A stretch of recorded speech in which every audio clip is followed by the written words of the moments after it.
Bienvenue dans le podcast Partage de coach. Je suis Charline, créatrice du mouvement Partage de coach et je suis ravie de vous accueillir ici. Partage de coach, c'est avant tout une communauté bienveillante, un espace où chacun peut révéler sa zone de génie, partager ses compétences et s'enrichir des expériences des autres. Ce mouvement est né d'une simple envie, permettre à des professionnels passionnés et talentueux de se faire connaître et d'échanger leur savoir et de créer ensemble quelque chose de plus grand. Parce qu'à plusieurs, on va plus loin. Dans ce podcast, vous découvrirez des parcours inspirants, des histoires authentiques et des échanges riches avec des coachs et des professionnels qui partagent leur expertise et leur humanité. Mon intention est de vous offrir un moment de connexion, d'inspiration et peut-être de transformation. Et si ce podcast vous donne envie d'aller encore plus loin, sachez que nous avons une communauté où nous organisons des conférences chaque lundi gratuitement. Les coachs que vous entendez ici animent également des ateliers plus approfondis sur des sujets précis pour vous permettre de grandir et d'évoluer. Si vous souhaitez rejoindre cette belle aventure, je vous mets le lien juste en bas. Alors installez-vous immédiatement et ouvrez vos esprits. Laissez-vous porter par cette belle aventure collective. Bonne écoute. Hello Mathieu, j'espère que tu vas bien. Bonjour Charline, Bienvenue sur Partage de coach. Ravi d'être là. moi aussi, ravi. Alors du coup, pour que les personnes puissent te connaître un petit peu, comment est-ce que tu pourrais te présenter? Alors, donc je me présente Mathieu Chevalnoulet, je suis psychopraticien. J'ai fait une formation en psychologie générale en 2023 qui normalement devait durer 2 ans et j'ai étudié les 14 leçons qui contenaient cette formation sur de la psychologie et donc il y a eu 14 leçons à apprendre et 12 devoirs à faire. Donc, je les ai réalisés en 9 mois et j'ai pu avoir ma certification.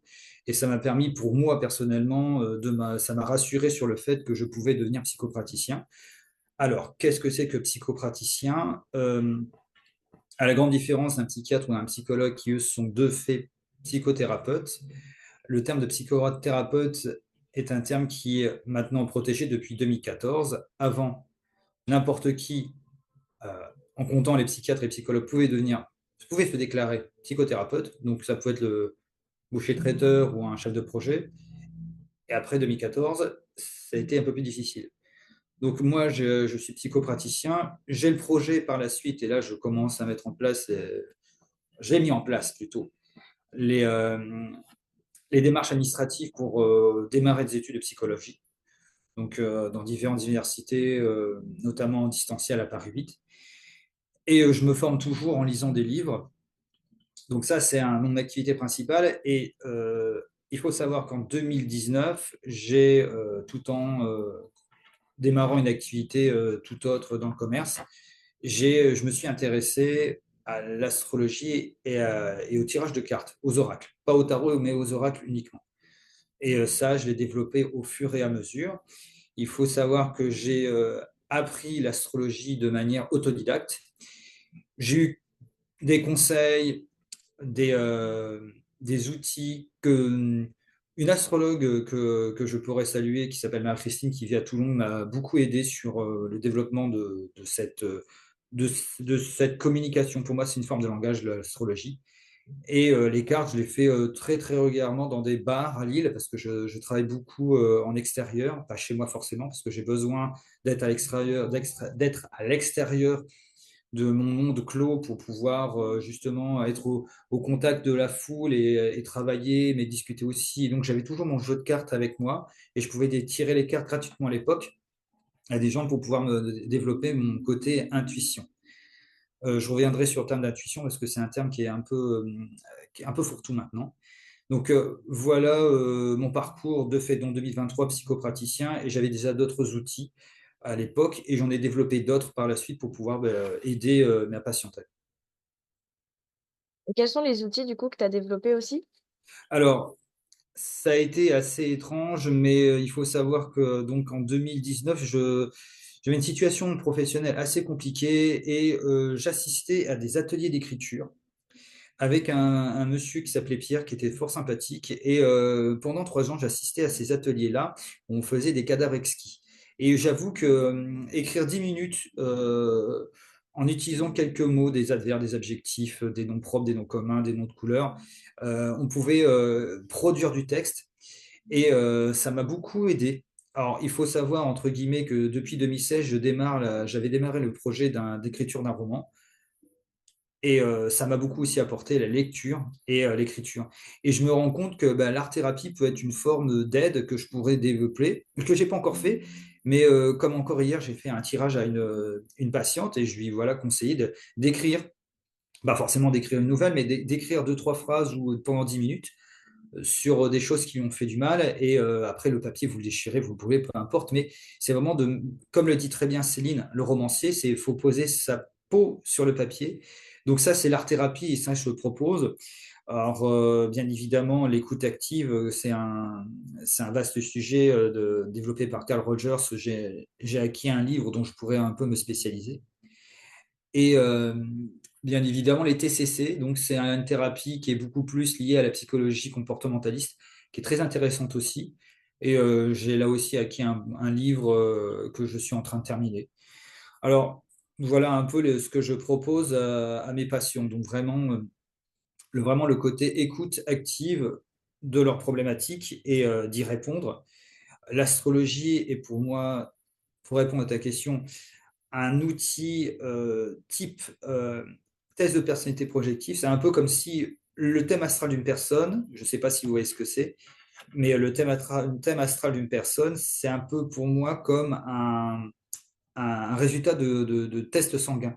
J'observe ça sur mon écran et je peux donner des informations à la personne et ça peut clarifier des données, des informations, des situations dans le passé. Pour vous donner un exemple, avec le thème astral hier, quand j'ai regardé le thème astral de ma patiente, en fait, je lui dis, ben voilà, il s'est passé telle chose en 2012. Elle s'est effondrée en larmes parce que 2012, 2013, 2014, il s'est passé tellement d'événements très très forts dans sa vie, que ce soit elle ou même son compagnon, que ça a remis à la surface des émotions. Donc elle s'est, au moins pendant la séance qui a duré 1 heure, elle a pleuré 4 fois. Ça, c'est pas moi qui le provoque, c'est vraiment des choses qui sont remuées à la surface. Et ça, un thème astral peut le dire. C'est assez étrange, mais voilà. Les tirages d'oracle, c'est donc la deuxième, c'est un type de technique que j'utilise aussi, permet de connaître c'est très étrange.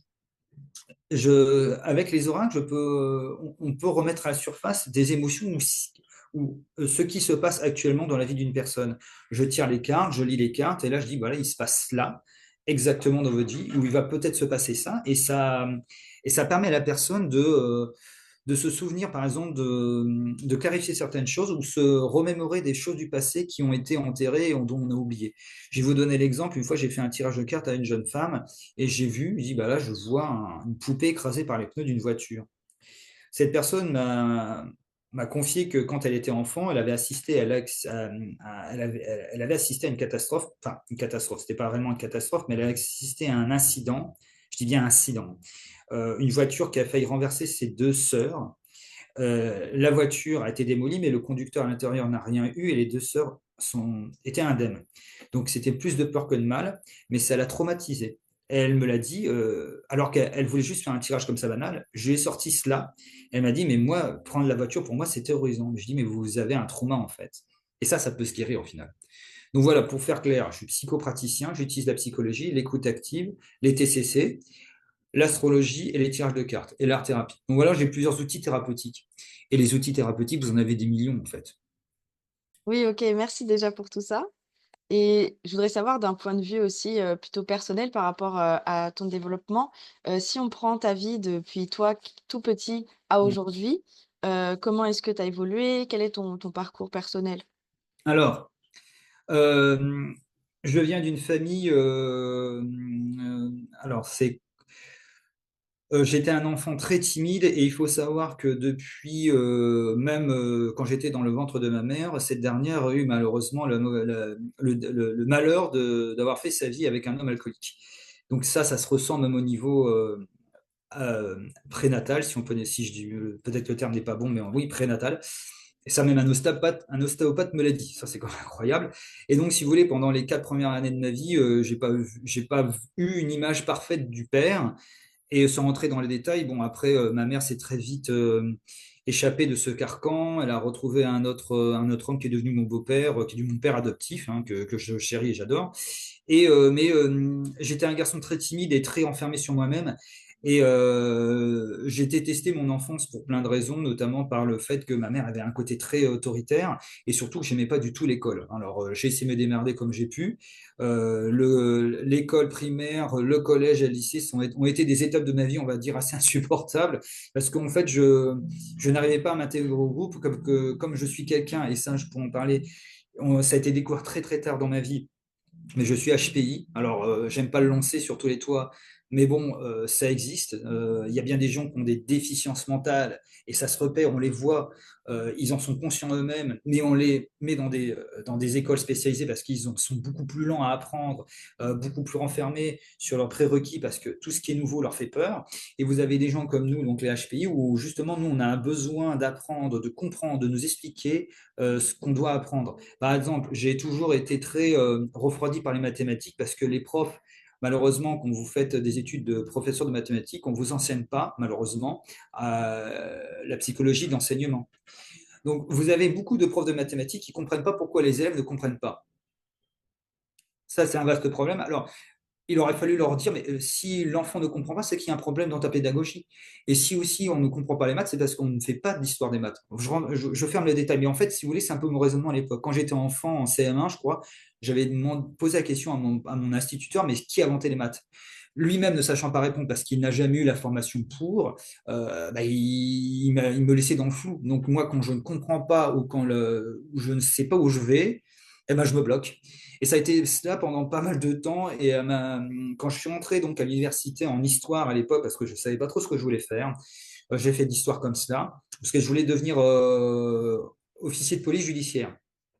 Bon, les concours n'étant pas faits pour moi, et Dieu merci, même le statut de fonctionnaire, c'était pas possible, j'ai tout de suite vrillé sur le commerce. Mais ça m'a pas tellement plu, mais pendant 8 ans, bon, je synthétise vraiment ma vie, hein. Pendant 8 ans, j'ai fait un boulot où je fais de la prospection de terrain. Et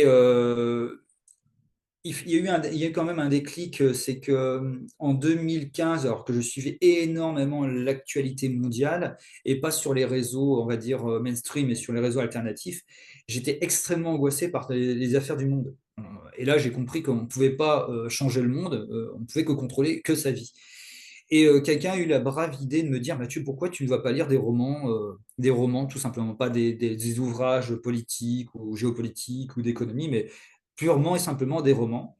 Ça a été un déclic assez intéressant parce que ça me permettait de m'échapper.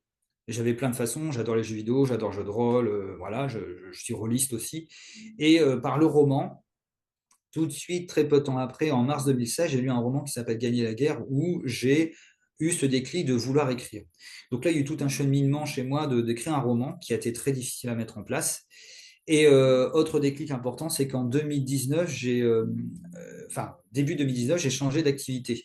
Ne voyant aucune évolution professionnelle dans le métier que j'ai fait pendant 8 ans, j'ai décidé de changer, de faire de faire de l'immobilier, mais c'est très dur de rentrer.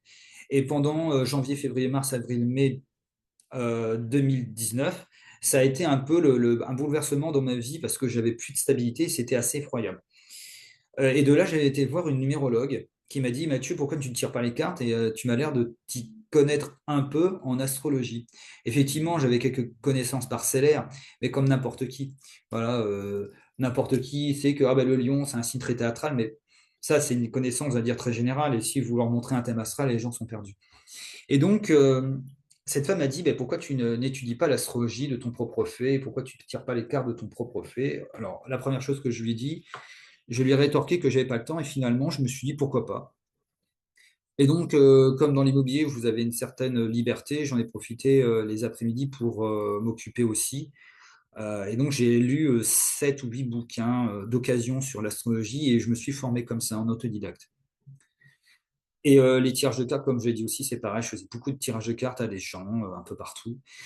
Et, il y a eu un moment dans ma vie où j'ai tiré les cartes à une femme qui s'est mise à pleurer. Elle m'expliquait qu'elle faisait un burn-out et là, je ne savais pas trop quoi lui dire.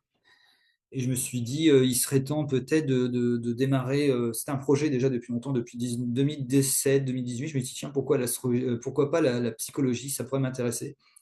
Et donc, en 2022, fin 2022, j'ai décidé de faire une formation en psychologie générale, comme j'ai pu l'expliquer, où c'était une très bonne école, ça s'appelle Praxisa, et pas trop cher non plus, à un prix, on va dire, très raisonnable, moins de 2 000 € en gros.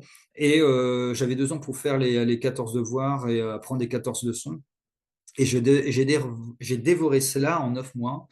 Et ça m'a donné une certaine légitimité. Et maintenant, j'ai envie de passer à la vitesse supérieure pour devenir psychologue. J'insiste aussi sur un fait que je suis secouriste de la Croix-Rouge, mais pas que. Je me suis aussi formé à une formation qui s'appelle le PSSM, Premier Secours Santé Mentale, parce que effectivement, dans ma vie, j'ai eu l'occasion de croiser des gens qui étaient dépressifs, des gens qui étaient dépressifs avec des pensées suicidaires. J'ai eu l'occasion de croiser quelqu'un qui a fait une décompensation, parce que, c'est pas drôle, mais bon, j'en rime, parce que maintenant j'en rime, à l'époque c'était effrayant, parce que la personne était schizophrène et commençait à parler très sérieusement, mais de choses complètement délirantes. J'ai déjà vu une personne faire une crise d'angoisse, ce qu'on appelle à l'époque une tachycardie. Donc la personne elle pense qu'elle s'étouffe, qu'elle ne respire plus. Enfin, c'est assez impressionnant. Et aussi, j'ai eu malheureusement la malchance ou pas, mais de croiser des gens qui avaient des troubles du comportement alimentaire. Enfin, voilà, toutes ces choses-là, toutes ces choses-là, j'ai pu les voir. Et cette formation en premier secours santé mentale, ça a permis vraiment de clarifier certaines choses. Et on l'a passé juste à côté d'une clinique psychiatrique non loin de Lille et, pendant 2 jours avec un cadre infirmière. Mais c'était très productif, vraiment. Donc c'est vraiment. Et je tiens à dire, enfin, c'est que il y a beaucoup de gens qui font des formations. Alors, non, il y a beaucoup de formations qui sont payantes et très chères. Et à un moment, je me suis dit, bah, pourquoi pas apprendre par soi-même, puisque finalement, on n'est pas plus con qu'un autre et on peut apprendre par des livres et puis pratiquer comme cela. Et finalement, on acquiert une forme d'assurance, si vous voulez ce que je veux dire. Une forme de confiance en soi. Mm. Voilà, j'ai fait vraiment une synthèse très rapide des 42 ans de ma vie, hein. Oui, oui, oui, j'ai entendu. Et déjà, merci pour tout ce partage. Il y a plein de choses sur lesquelles, je pourrais te poser des questions. Déjà que tu m'as parlé au tout début, par rapport à ton enfance qui était compliquée, par rapport à ce père, qui avait, des soucis avec l'alcool. Toi, Mhm. comment est-ce que, aujourd'hui, tu as pu, dépasser, ce problème? Parce que je pense qu'il y a des gens qui nous écoutent qui ont aussi potentiellement ces difficultés-là. Ah oui, ça c'est une très bonne question. En fait, si vous voulez, toutes les rancœurs inconscientes que cet homme a pu produire sur moi, ça m'a enfermé par rapport aux autres enfants que j'ai pu connaître. Et donc, j'ai eu beaucoup de souffrance par rapport à la méchanceté gratuite des autres enfants. Donc, cela, effectivement, ça s'est résolu que très tard, en fait, parce que on, on se découvre et on développe son propre caractère qu'au fil des ans et au fil des épreuves. Et moi, je vous avoue franchement que c'est à partir de la fin trentaine, je dois avoir 36 ans en 2020, en 2019, je crois que c'est en 2020 où j'ai assisté, enfin, j'ai pas, j'ai été contacté, enfin, j'ai contacté une psychothérapeute non loin de Lille qui m'a quand même vachement aidé, j'avoue. Et ça m'a permis justement de dégréver de pas mal de choses. Et ça m'a marqué, hein, cette expérience-là, hein. Ça m'a marqué beaucoup. Et je commençais à faire de l'astrologie, je commençais à tirer les cartes, et ça a été un travail assez très réconfortant, justement par rapport à notre propre estime de soi-même, parce que je suis allé la voir à cette époque, elle s'appelle Valérie, je pense qu'elle continue toujours son activité, hein.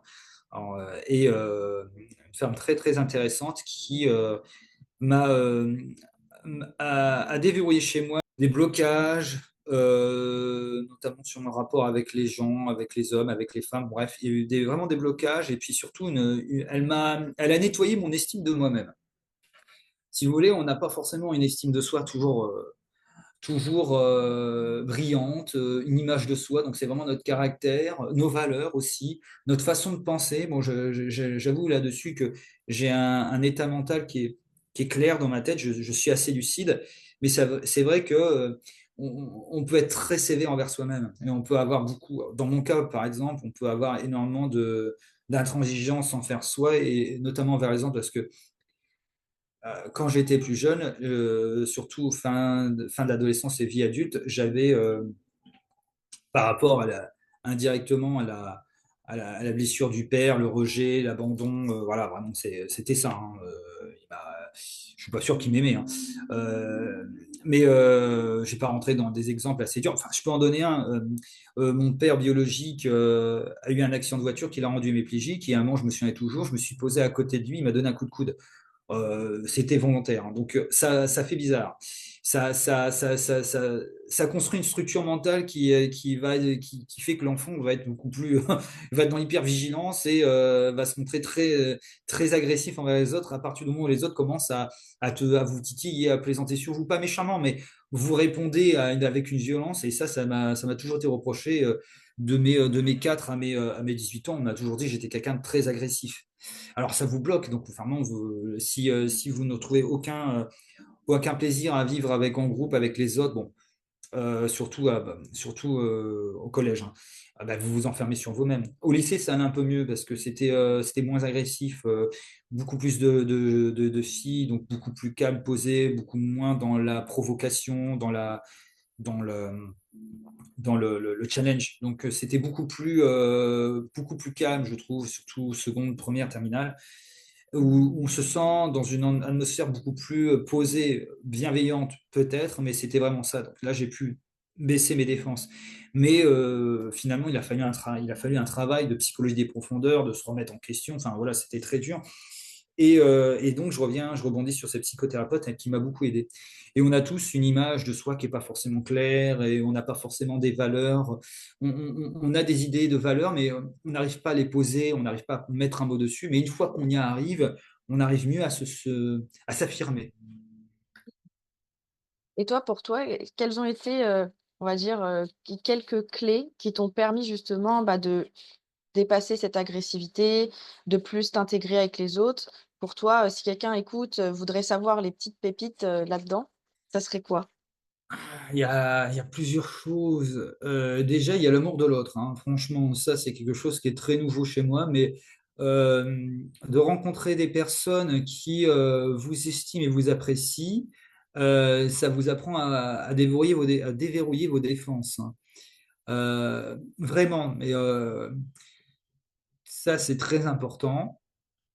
Euh, j'ai connu pas mal de personnes très bienveillantes qui, développe ça. Il y a aussi la recherche de la spiritualité. Moi, c'était très, très intéressant chez moi. Et le fait de lire des ouvrages comme par exemple, moi j'avais lu les 4 accords Toltec et comme je suis quelqu'un de très mental, ça a permis aussi de déverrouiller certaines choses. Vous avez ce livre très intéressant qui s'appelle Le Chevalier à l'armure rouillée qui permet aussi de comprendre des problématiques. Il y a des ouvrages très particuliers, hein. Moi, j'ai été très marqué par les livres du docteur Moody sur les expériences de mort imminente. On y croit, on n'y croit pas, mais ça oblige tout de même à se faire une réflexion, une pensée sur le delà, voire même d'autres livres, d'autres ouvrages, sur des saints, sur la religion, il y a beaucoup de livres qui m'ont beaucoup marqué, hein. La prophétie des Andes, bon, c'était un peu moins clair pour moi, mais j'avoue que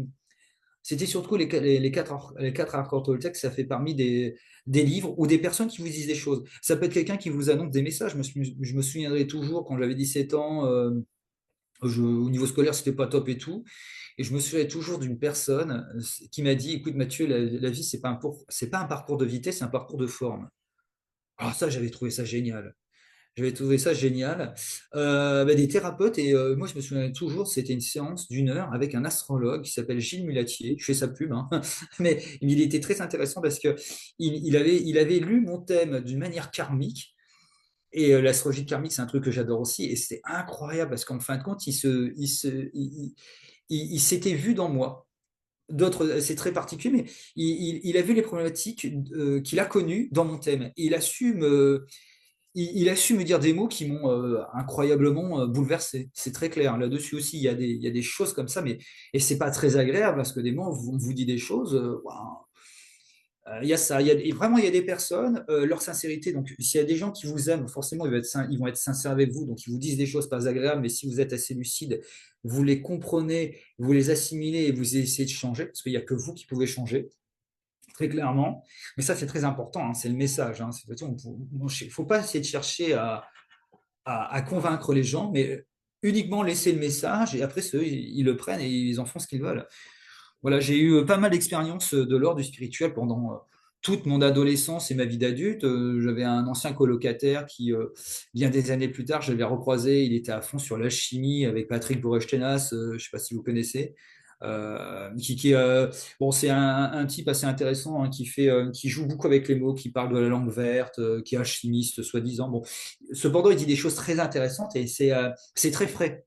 Ça, ça- En fait, si vous voulez, vous avez le quotidien, vous avez les problématiques de votre quotidien, vous avez les soucis de santé administrative, du travail et tout le passé qui vient avec. Et il y a toujours un moyen de s'échapper par le spirituel.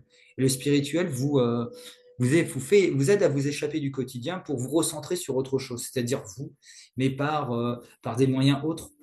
Par exemple, vous pouvez vous balader dans la forêt ou écouter un podcast et être là, assis, et vous faites travailler votre système parasympathique et vous comprenez le message quand vous marchez dans une forêt. Pareil, vous êtes plus dans une atmosphère, on va dire, vous respirez et puis vous pouvez développer des pensées comme ça. C'est ce que faisait Nietzsche, hein, très clairement. Yes. Merci. Il y a plein de trucs intéressants, plein de notions de livres aussi. Je pense que tout le monde pourra prendre des notes de tous les livres. Je suis très Euh, intense quand je parle, hein. Je suis désolé, je donne énormément d'informations. Voilà, c'est très, si, voilà, je non, m'en c'est OK. désolé. Voilà. Ouais, il y a un truc qui m'a marqué tout à l'heure et j'ai trouvé que ça faisait beaucoup écho à moi aussi, par rapport aux professeurs de maths, par rapport au fait de comprendre pour pouvoir appliquer. Et ça, je suis totalement d'accord, ça me parle énormément. Parce que du coup, on nous apprenait, par exemple, le chiffre, enfin, pi. Ouais, mais Oui, moi, je voulais savoir d'où ça oui, venait, oui, etc. mhm, Et c'est ça qui perturbait quelque part l'apprentissage des maths oui, en eux-mêmes. Parce que oui, quand ça a du sens, bah, oui, ça rentre beaucoup plus facilement au bien final. sûr. Mais je vais rebondir. Il y a Daniel Kahneman, je sais pas, bon, vous pouvez pas voir ma caméra, c'est un prix Nobel d'économie, il est philosophe à la base, hein. Il est psychologue, hein, Daniel Kahneman. Il y a une page magnifique où il nous dit, voilà, vous avez une batte à 1 dollar, vous avez une batte et une balle à 1,10 $ les deux. D'après vous, combien vaut la batte et combien vaut la balle? Et les gens il y a beaucoup de gens qui font l'erreur, mais en fait, il y a que les équations mathématiques qui vous donnent la réponse. Et si on enseigne ça aux gens, on va tout de suite leur dire, ah ben mince, les équations, ça permet justement d'éviter de passer pour un con en répondant de manière trop rapide.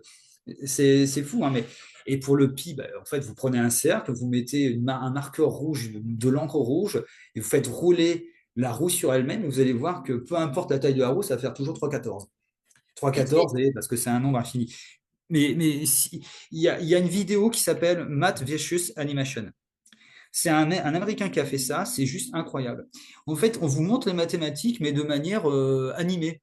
C'est Math versus Animation. Et il a fait la même chose avec Physics versus Animation. Alors j'ai un accent anglais pas terrible, mais euh, c'est en fait les mathématiques, c'est beaucoup plus virtuel qu'on le pense, parce que bon, quand vous enseignez à un enfant le français, bah, c'est clair, l'enfant comprend à quoi ça sert le français. Euh, L'orthographe, bah, c'est pour bien écrire un mot, hein. Le vocabulaire, c'est pour conjuguer les verbes. Le vocabulaire, c'est pour développer une quantité incroyable de mots dans son esprit, pour développer son esprit. Et vous avez la grammaire qui permet de faire une phrase en syntaxe, de manière grammaticalement plausible, hein. Au lieu de dire oh, beau garçon beau est, donc belle est, non, c'est le garçon est beau. Ouais, ouais, on fait une phrase. Non, mais voilà, mais c'est. Et pareil pour l'histoire, on comprend tout de suite à quoi ça sert. Ah ben, on remonte dans le temps pour essayer de comprendre le présent. Ah ben voilà. Ou et anticiper l'avenir, pourquoi pas. Ben, et il y a plein de choses. Mais les maths, c'est tellement. Bon, le comptage et le calcul, les gens comprennent. Mais il n'y a que ça qu'ils comprennent, parce que allez, 95% de l'humanité n'utilise que le comptage et le calcul. Le reste, personne n'utilise. Mis à part les 5% d'humanité qui reste, ça fait quand même beaucoup de personnes qui sont des techniciens, des électriciens, des informaticiens qui vont utiliser des choses un peu poussées, mais le reste, parce que c'est très mal enseigné. Voilà, je referme cette parenthèse, mais c'est pareil pour pas mal de choses. oui, ça c'est sûr. Et j'avais aussi d'autres questions, parce que du coup, j'ai pu comprendre que tu faisais plein de choses. Donc, Oui. il y a ce projet de police judiciaire, le commerce, Ah ouais. l'immobilier, le jeu de cartes. Comment est-ce que tu gères justement le fait d'avoir plein de choses que tu aimes? Parce que voilà, il y a quand même pas mal de trucs.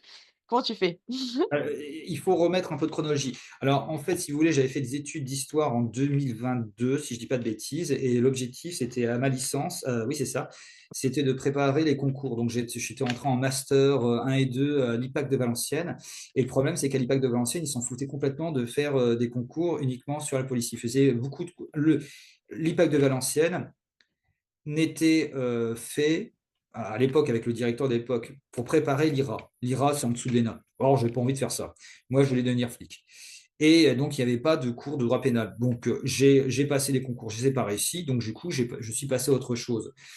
Et par le plus grand des hasards, j'ai fait une activité qui n'avait rien à voir. Et donc, j'ai abandonné tout de suite l'OPJ, quoi. Bon, alors j'ai assisté à des cours de droit pénal à la Cato en auditeur libre. J'adore toujours l'histoire, je lis toujours l'histoire, j'adore ça. Mais ça, j'ai arrêté. Le commerce, finalement, je me suis rendu compte qu'avec l'activité que j'avais fait pendant 8 ans, bof, mais j'ai pas fait de commerce exactement. Et quand j'ai fait de l'immobilier, bah, je me suis rendu compte que le commerce n'était pas fait pour moi. Pourquoi? Parce que le commerce, c'est quelque chose où il faut être mutable. Il faut s'adapter à l'autre. Alors, je sais m'adapter à l'autre et je sais écouter l'autre dans l'activité que je fais parce que je veux aider l'autre. Mais dans le commerce, on n'est pas là pour aider l'autre. Donc, ça me dérangeait un peu. Donc maintenant, pour répondre à votre question, en fait, si vous voulez, je suis quelqu'un qui est très polymathe. Et en fait, j'organise mon temps et j'écris quand je peux. Hein, j'écris 1000 mots par jour. Mais quand j'ai le temps, j'ai l'occasion, donc je ne peux pas forcément le faire tout le temps. Et donc là, je développe mon activité, je fais des vidéos sur Internet, sur TikTok, sur Instagram. Quand je travaille dans l'immobilier, ben, je m'organisais aussi. Il y a toujours une question d'organisation, donc finalement, j'arrive quand même à faire ce que je dois faire. Et voilà un peu, je réponds un peu à la question parce que finalement, quand on met en place une chronologie, les choses sont beaucoup plus clarifiées, quoi. Et justement par rapport, à tout ce qu'on a dit, est-ce qu'il y a eu un événement ou une prise de conscience qui t'a particulièrement marqué, par rapport à tout ce que tu fais aujourd'hui? Ah, ouais, il y en avait plein. Je l'avais déjà énuméré un peu auparavant. Il y a eu alors, il y a eu le choc fin 2018. Ça paraît étrange, mais j'ai décidé de passer un test de WES 4 sur l'adjouvance. Alors, ça peut paraître étrange, mais euh, j'ai voulu passer ce test auprès d'une psychologue clinicienne et bah, en fait, les résultats étaient tombés en mars. C'est ça, je sais plus. Je crois que c'était en mars ou en février. Donc, j'étais un peu au-dessus de la moyenne, donc je dis, c'est bien, à quoi ça va me servir? Mais finalement, ça m'a permis de m'adapter aux autres et surtout de me dire, bah, en fait, j'étais pas plus idiot qu'un autre et je pouvais vraiment apprendre davantage et ça légitimait énormément de choses chez moi. C'est un peu comme si un diabétique ignorait qu'il l'était et qu'en lui faisant passer les tests, bah, il dit, vous êtes diabétique. Bon, en général, le type 2, je pense, enfin, c'est un mauvais exemple, mais vous comprenez que vous avez une maladie mystérieuse, enfin, vous savez pas que vous êtes malade et on vous apprend que vous êtes malade, et du coup, ça clarifie les choses. Alors, je dis pas qu'être HPI, c'est d'être malade, non, mais c'est une particularité différente. Et ça a été quelque chose d'assez fort. J'ai remonté le temps. En 2013, j'ai eu une rupture sentimentale qui m'a beaucoup marqué, qui m'a fait réfléchir aussi. Les autres expériences qui m'ont beaucoup clarifié, c'était vraiment 2019 où tout mon univers a basculé. Donc, j'étais HP, j'avais rencontré cette mérologue qui m'a quand même un peu bouleversé et d'autres personnes aussi qui m'ont ouvert les yeux. Donc j'ai fait des rencontres pas forcément agréables, mais qui m'ont sacrément secoué les puces finalement. Et en fait, depuis 6 ans, ça n'arrête pas. Voilà. Depuis 6 ans, j'observe, je vois, je suis acteur ou spectateur d'événements qui sont assez forts dans ma vie. Euh, En 2022, si je dis pas de bêtises, on avait vendu un appartement et le propriétaire devait déménager, mais en fait, en allant chez lui, le type n'avait toujours pas déménagé, il voulait se suicider. Donc ça m'a marqué aussi. Et tout ça, la personne auquel j'ai tiré les cartes qui a commencé à pleurer, donc tout ça, ça m'a obligé à repenser les choses différemment dans ma vie. Je vous dis, des gens qui m'ont dit, Mathieu, il faut que tu te fasses confiance, et si tu te fais confiance, tu vas pouvoir faire des choses. Donc, je me suis dit, waouh, toutes ces choses cumulées depuis 6 ans, ça a complètement bouleversé. C'est un peu comme si vous étiez dans une machine à laver et qu'on vous met essorage à plus de 1200 tours, et vous ressortez de là, vous êtes complètement secoué, vous êtes complètement métamorphosé. Et moi, c'est ce qui m'est arrivé depuis 2019. Il y a eu une métamorphose juste incroyable par énormément d'événements divers et variés et qui change complètement du plan-plan que j'ai pu connaître depuis 2011. Parce que pendant 2011, il s'est passé certes des choses, mais beaucoup plus plates. C'était beaucoup plus plat. Et là, en fin de compte, il y a eu un bouleversement total pour être maintenant ce que je suis, quoi. Vraiment, la discussion que j'ai eue avec l'astrologue aussi, ça m'a marqué parce que là, l'astrologie, qu'on y croit ou on n'y croit pas, pour moi, c'est un langage, je le répète, et il m'a sorti des choses qui m'ont complètement bouleversé. Vous venez de là, vous êtes quelqu'un qui est très. Il m'a dit cette phrase, en fait, vous êtes là pour aider les autres, en gros. Et au début, ça ne me percutait pas, mais vous avez cette petite voix intérieure qui vous dit, bah, finalement, si, quoi. Et c'est très particulier, hein. Quand vous discutez avec toutes les personnes qui sont coachs ou autres, ils ont un début de vie qui n'a strictement rien à voir avec ceux qui sont maintenant. C'est juste impressionnant. Pour la plupart des gens que vous avez pu interviewer, des fois, vous êtes, vous êtes complètement ébahis parce que bah, ils avaient un métier qui n'avait strictement rien à voir et puis du jour au lendemain, c'est complètement différent. Alors ça peut prendre des années, mais et là c'est pareil. Mais c'est vraiment des événements différents. L'année dernière, mon père a failli mourir. C'était quand même quelque chose d'assez particulier. Bon, finalement, il est toujours de ce monde, mais il y a vraiment des événements vraiment particuliers et des rencontres, hein, vraiment des rencontres. Plus que les romans, les livres, c'est important parce que le fait de lire quelque chose, c'est plus important qu'un podcast parce que vous avez le temps d'assimiler les mots que vous lisez. Mais malgré tout, le message est là. Et voilà. Mais depuis 2018, énormément de choses. Voilà, donc j'ai fait vraiment une synthèse très rapide lors des dernières questions. Mmh.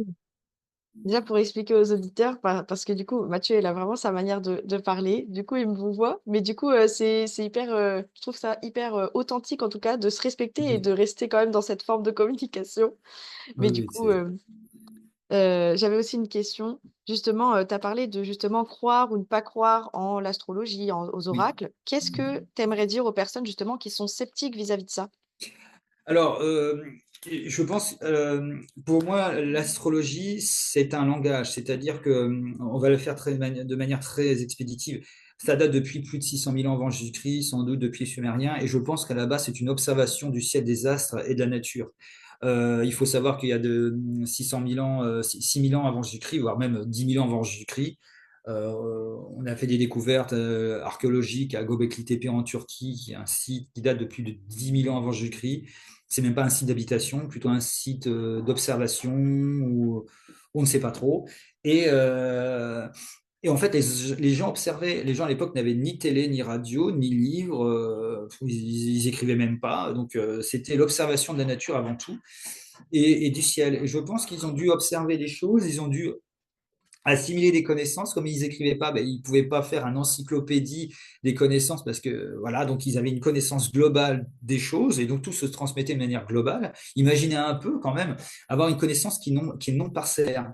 C'est c'est très particulier. Bon bref, et l'astrologie, c'est la symbolique, c'est de la symbolique et on joue avec. C'est comme une langue, c'est comme le français. Si je vous dis mais, ça peut dire plein de choses. Ça peut être la conjonction coordination, ça peut être le verbe mettre conjugué au présent, ça peut être le pronom possessif mais, ça peut être le mois de mai, ça peut être et ça peut être le mot, le mai, un mai délicat.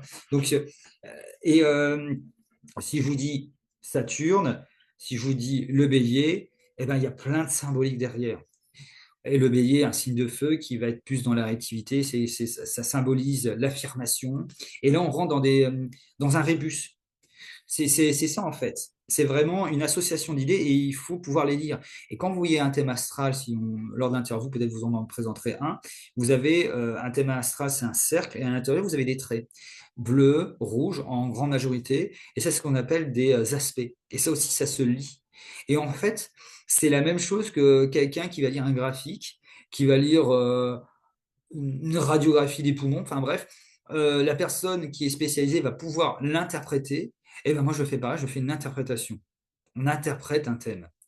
Eh ben, c'est pareil. Alors certes, c'est pas scientifique, mais euh, c'est extrêmement impressionnant quand vous ne connaissez pas la personne. Moi, j'ai eu des expériences comme ça où je fais des thèmes par écrit, je mets un certain temps à les écrire. En plus, je connais même pas les personnes, c'est ça qui est bien. Et il y a des personnes qui me contactaient depuis Colmar. Je mets plusieurs jours à faire un thème par écrit. J'écris 14 pages, garantie sans IA. Et quand je leur explique exactement qui ils sont et où ils peuvent aller, eh ben, je leur dis des choses qui sont de l'ordre de l'intime, hein. Il y a une fille, je dis, mais vous êtes sans doute bisexuel. Elle dit, bah, j'ai toujours été. Voilà, ça, comment on peut le savoir? C'est ça qui est juste incroyable. Vous la connaissez ni Neve ni Adam, vous avez juste une photo. Vous expliquez énormément de choses sur leur vie professionnelle, comment ils réagissent au travail, comment ils sont au travail pour l'une d'entre elles, la répercussion que ça peut avoir sur ses collaborateurs. Il n'y a pas d'effet Barnum. L'effet Barnum, c'est un truc très intéressant.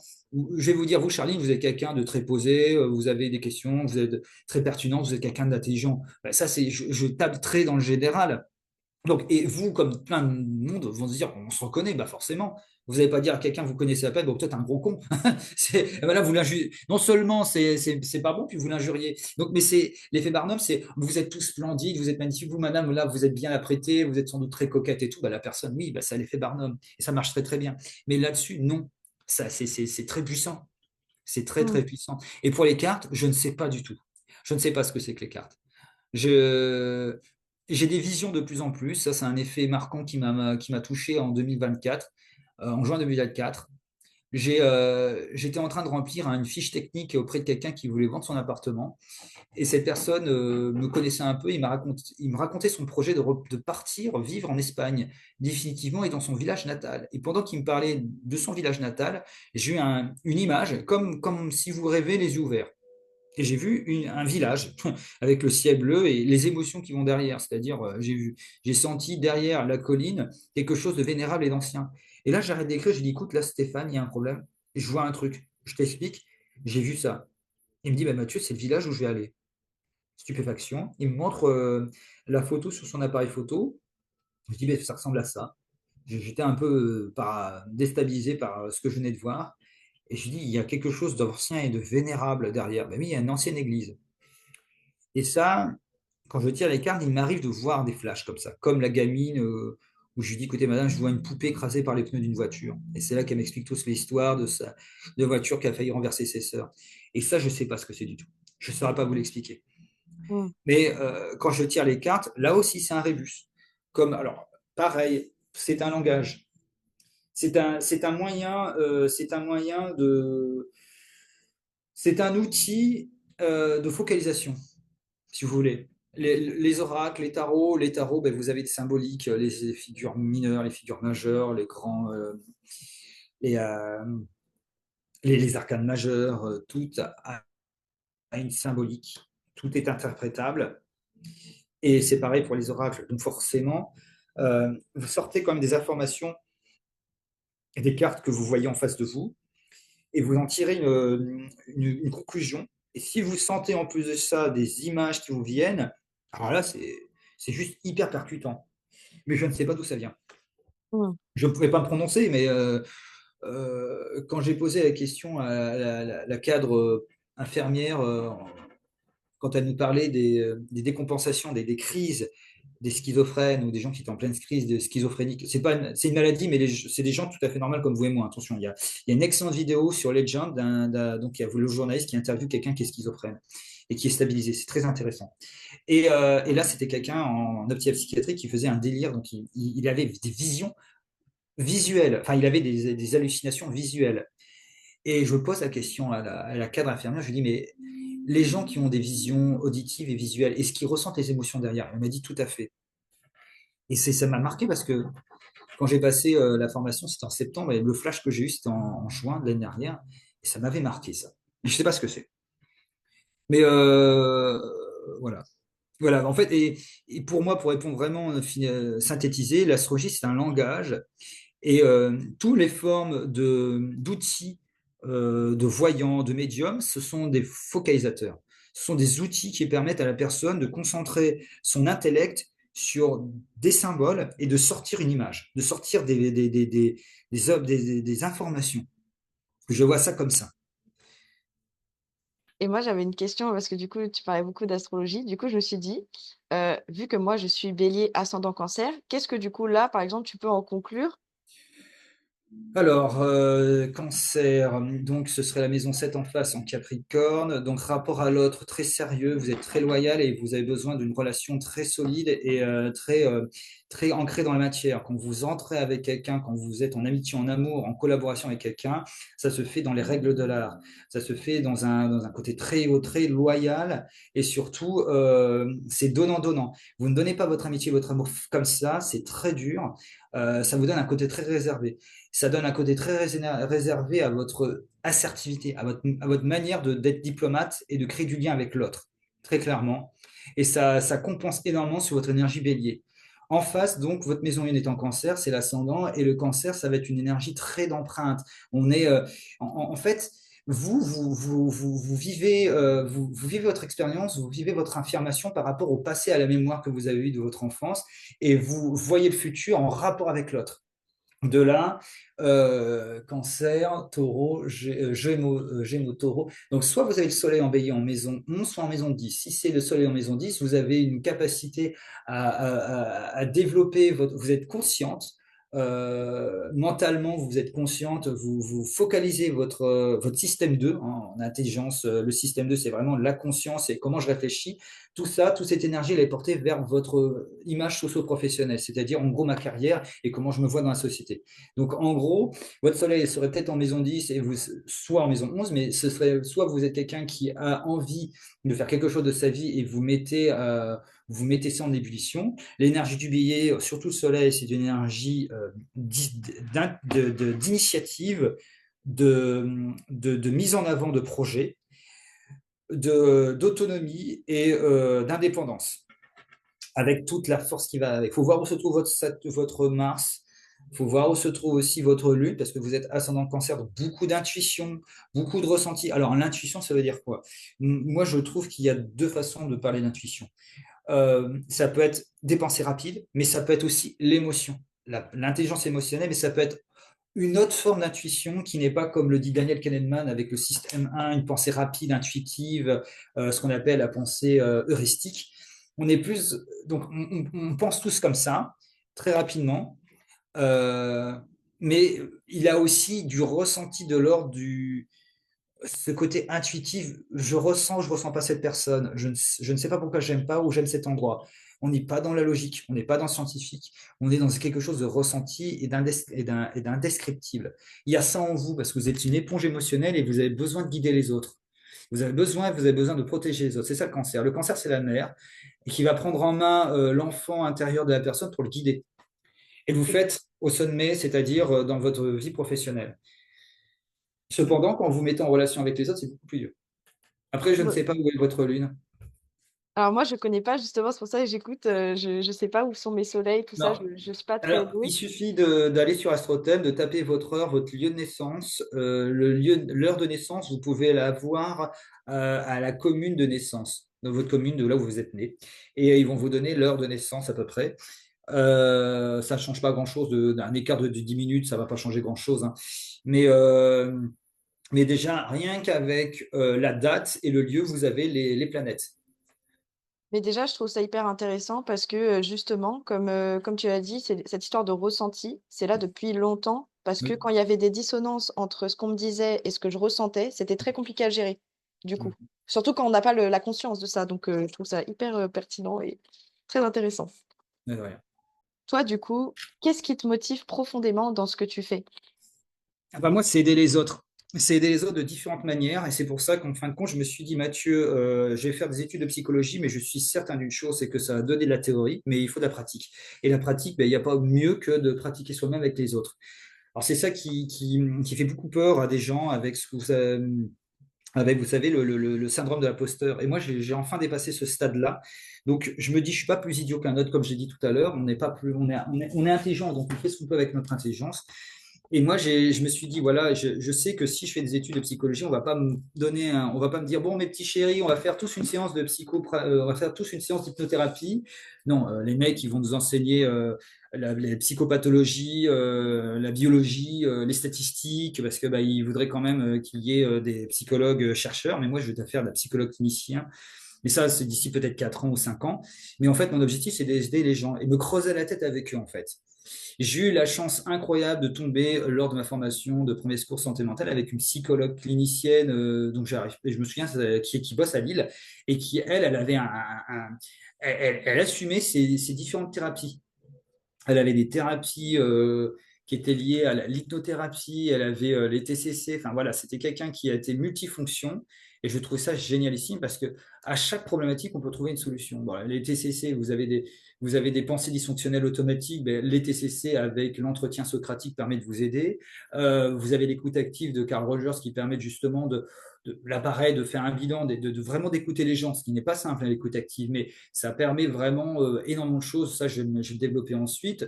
L'art-thérapie, je trouve que c'est quelque chose qui est fondamentalement intéressant pour la personne qu'elle puisse s'apaiser par rapport aux expériences de sa vie. Il y a la méditation. Vous avez beaucoup de personnes, de psychiatres qui font de la méditation en pleine conscience dans des hôpitaux. Il y a des choses très, très intéressantes. Vous avez, euh, vous avez la communication non violente. Tout ça, c'est très intéressant pour que la personne puisse se développer elle-même et avoir des outils pour améliorer sa vie. Je vais prendre par exemple le cas de Florence Escavarage qui, elle, parle de Love Intelligence, c'est-à-dire comment les personnes doivent trouver l'amour. Elle dit des choses extraordinaires. J'ai lu l'un de ses livres. J'ai pas besoin de faire sa formation qui doit être intéressante, mais je lis, je prends des notes et je me dis, bah, en fait, c'est vrai, c'est pas con ce qu'elle dit. Et en fait, si vous voulez, il y a tout ce que je fais, pour répondre aux questions, je suis là, j'adore aider les gens et quand on me donne un thème astral, alors là, j'ai ma pensée qui part à 300 km à l'heure et j'analyse le thème de la personne, je vois à peu près ce qui peut se passer, où on peut aller, euh, apprendre des choses sur elle, l'aider et dans des cas où la personne elle est en souffrance, dire voilà, ça s'est passé là, comme ça, se dérouler comme cela. Vous pouvez agir comme ça, votre relation à l'autre, elle est comme ceci, elle est comme cela. J'arrive pas encore à mettre des mots dessus, mais je sais qu'avec l'astrologie, on peut aider les personnes à clarifier certaines choses dans sa vie tout court. Et j'ai vraiment pas mal d'outils que j'ai pu déjà mettre en exergue avec une patiente. Je me souviens en novembre 2019, en novembre 2024, la personne, elle avait vu, j'avais fait une conférence en astrologie dans un bar à Lille, et elle est venue chez moi pour qu'on puisse travailler sur sa problématique. Et la femme, elle avait un burn-out. Elle faisait partie de l'éducation nationale. Elle faisait très bien son boulot jusqu'au moment où elle a décidé de déménager dans un autre établissement. Et là, coup de tonnerre général, tous ses nouveaux collègues la détestaient. Parce qu'en fin de compte, euh, ils étaient moins bonnes qu'elle. Elle prenait beaucoup de décisions. Et malgré le fait qu'un inspecteur lui ait dit, mais en fait, tout ce que vous faites à vous, c'est vrai, c'est bien, c'est ce que vous faites, c'est juste, c'est les autres qui sont mauvais. Cependant, elle était tellement détestée des autres qu'elle en a été dégoûtée de l'éducation nationale, qu'elle a fait un burn-out, et là, elle remonte la pente. Et le fait qu'on ait discuté quasiment 1 heure et demie ensemble, je lui ai permis de justement de se clarifier sur elle, son image, sur ce qu'elle est exactement, sur que, effectivement, vous n'avez pas à vous culpabiliser pour ce qui s'est passé, et puis vraiment de nettoyer les choses qui n'allaient pas. Elle m'a dit une chose incroyable, c'est que Mathieu, 1 heure et demie avec vous, c'est extrêmement intense, mais j'en sors, voilà, elle m'a dit tout ce que vous dites, c'est de l'or. Bon, c'est très gentil. Voilà, donc, Ah, mais c'est génial. elle m'a dit, elle a été voir énormément de thérapeutes, elle a changé 2, 3 fois de psychologue. Je vais vous donner un autre exemple. J'ai fait un tirage de cartes dans un endroit où là, je tombe sur une femme, enfin, fonctionnaire toujours, elle attendait une prime qui n'est jamais arrivée. Ça l'a complètement rendue écœurée de la vie. Elle a voulu s'échapper du quotidien. Par quoi? Non pas par les balades, par le sport, par les littératures. Non, elle est partie, elle est rentrée dans un engrenage qui n'est pas forcément sain, c'est qu'elle a plongé dans les jeux de hasard. Ça l'a endettée et du coup maintenant elle culpabilise. Je lui dis très clairement, je pense que vous êtes super psychologue. Elle me répond oui. Il vous a dit forcément que le passé c'est le passé et que même si c'est une erreur, il faut pouvoir passer outre, mais je dis, mais il n'y a pas que ça.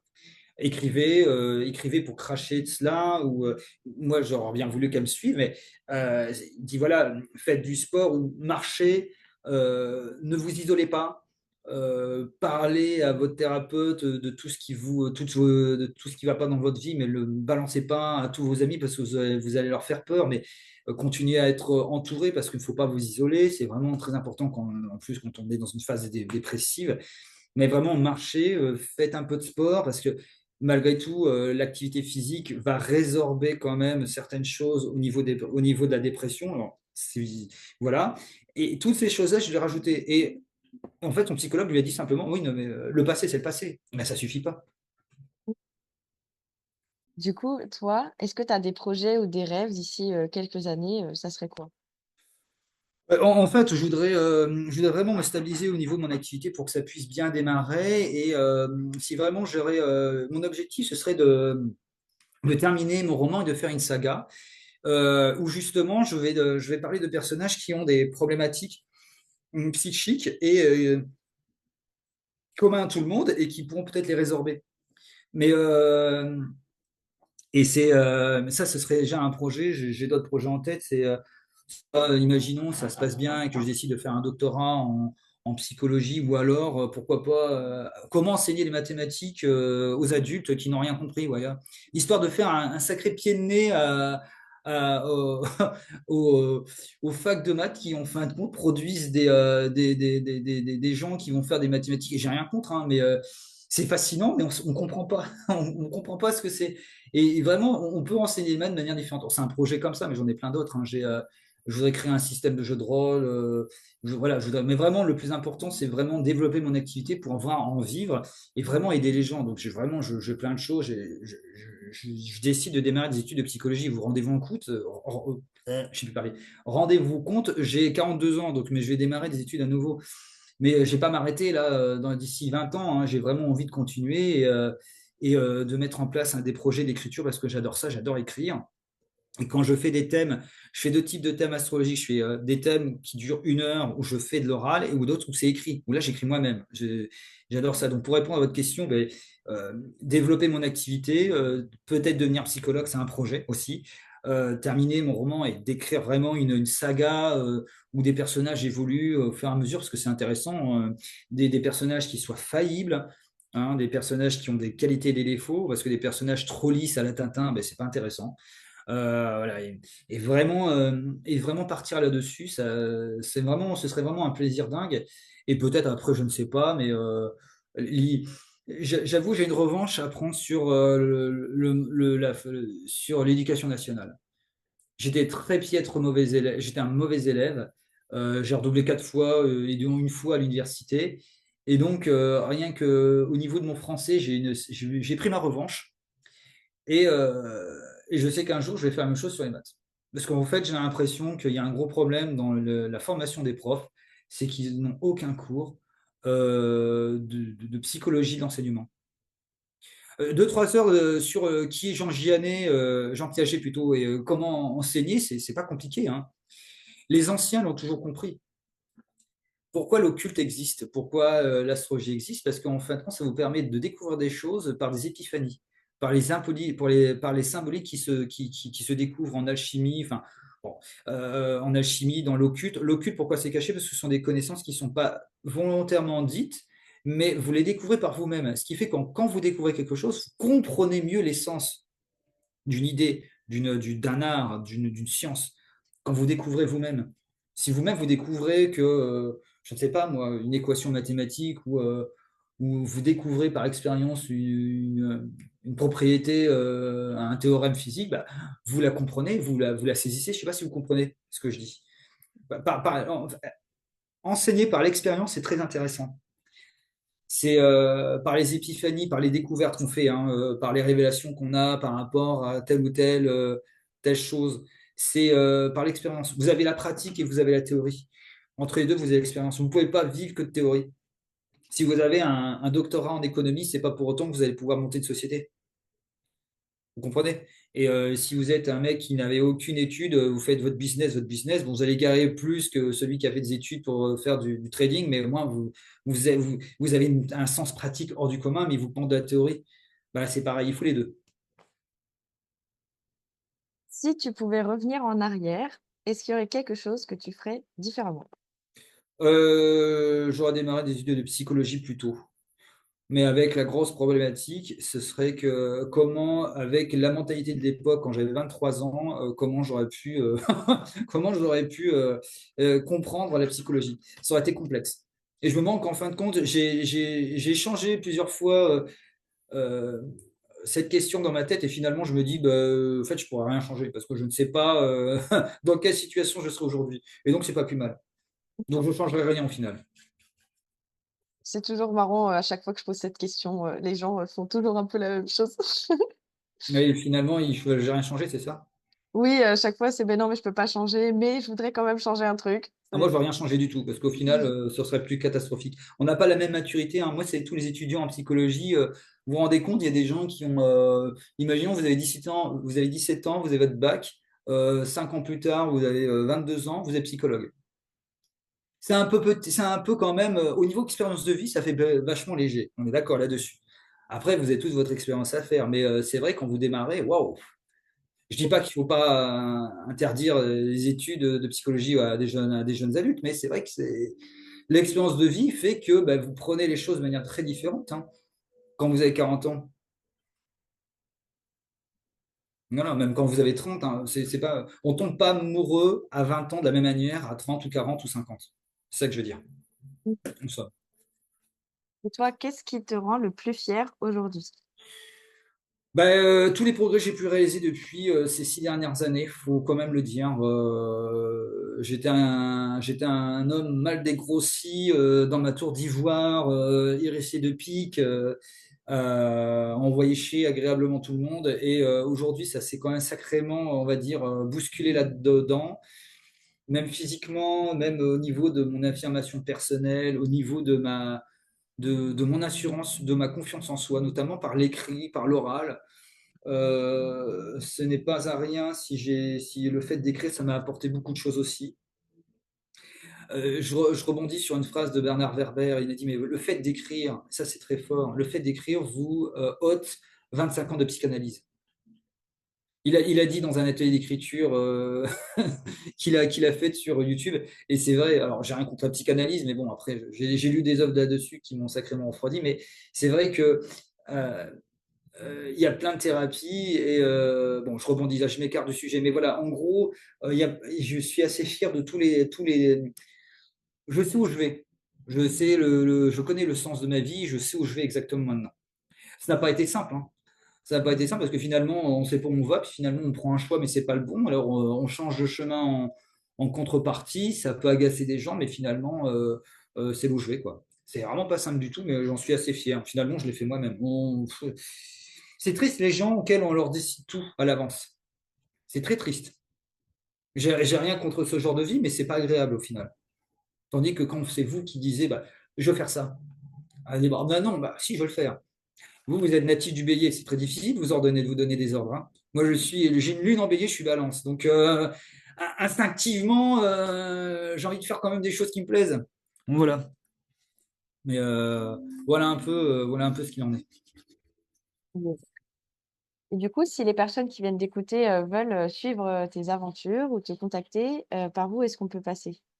Alors, j'ai plusieurs choses intéressantes. J'ai ma page Instagram qui s'appelle, alors attendez, voilà, c'est Mathieu Chauvel-Noulet, c'est Mathieu Chauvel, c'est H-O-V-E-L, trait d'union du 6, N-O-U-L-E-T, et ma page Instagram, c'est Astropsychologie Mathieu. Voilà, bon, je OK. vous l'enverrai par lien, hein. J'ai ma page internet qui c'est www.mathieuchauvel-noulet tout attaché en minuscule.com. J'ai aussi ma page TikTok où je fais beaucoup de vidéos où je lance beaucoup de sujets. Voilà, c'est des petites vidéos. Là, c'est Poussière des étoiles. C'est un vieux pseudo, mais je le garde. Arrobase Poussière des étoiles 144. 144, ça vient d'un chiffre biblique, 144 000, mais bref. Donc voilà, Poussière des étoiles 144. Et sur Facebook, Je c'est là. mettrai tous les liens, sur la description Voilà. en bas. Et, Comme et ça, voilà. Sur Facebook, c'est Mathieu Chauvel-Noulet. Voilà. Avec cette magnifique phrase de Friedrich Nietzsche qui dit il faut avoir du chaos en soi pour accoucher d'une étoile qui danse. Et cette phrase, elle est incroyable parce que ça veut dire quoi simplement? C'est qu'on est tellement fulmineux, on est tellement beaucoup de choses au fond de nous, on est tellement paradoxal, tellement chaotique que c'est grâce à ça qu'on produit on produit de la créativité, hein, très clairement. Et bientôt, je vais lancer ma page YouTube. Alors, je flippe encore, hein, le simple fait de le faire, c'est déjà tout un truc. Comme faire mes premières vidéos, ça a été un angoisse, enfin, j'exagère, c'était une inquiétude, on va dire. Mais finalement, non, j'ai pris le rythme de croisière. Mais voilà, j'ai ça aussi qui est en route et voilà quoi. Et donc, ma Très page bien. YouTube, j'ai un nom déjà en tête, mais ce sera encore une fois dédié à la psychologie, à l'astrologie, à la littérature, à d'autres choses. Enfin, voilà, je vais parler de sujets qui me passionnent. Ça marche. Je Bah ne sais pas déjà, encore, je vais la faire, hein, voilà. oui, déjà, bah, merci beaucoup pour tous ces partages, parce que Merci, du coup, on a eu une super bonne heure ensemble. Et puis, je mettrai toutes ces informations-là dans la description. Et ça puis, marche. euh, et puis du coup, à très vite. À très vite, Charline, à très bientôt. Et voilà, c'est déjà la fin de cet épisode. J'espère que cette conversation avec notre intervenante a inspiré, donné des clés ou même peut-être une petite étincelle pour avancer vers tes propres objectifs. Chez Partage de Coach, on croit profondément au pouvoir de la communauté et de l'entraide pour aller encore plus loin ensemble. Donc, si cet épisode t'a plu, sache que ce n'est qu'un aperçu. En rejoignant notre communauté, vous pourrez participer à des ateliers exclusifs et interactifs chaque semaine, animés par des professionnels incroyables du développement personnel, du business. Ces ateliers vont plus en profondeur pour t'aider à transformer tes ambitions en réalité. Alors, si tu veux continuer l'aventure avec nous, je t'invite à cliquer sur le lien dans la description pour nous rejoindre. Partage cette opportunité autour de toi, parce qu'ensemble, on peut accomplir de grandes choses. Merci d'avoir été avec nous aujourd'hui et surtout n'oublie pas, tu as en toi ce qu'il te faut pour briller. On se retrouve très bientôt pour un nouvel épisode et d'ici là, prends soin de toi et continue d'évoluer. À très vite.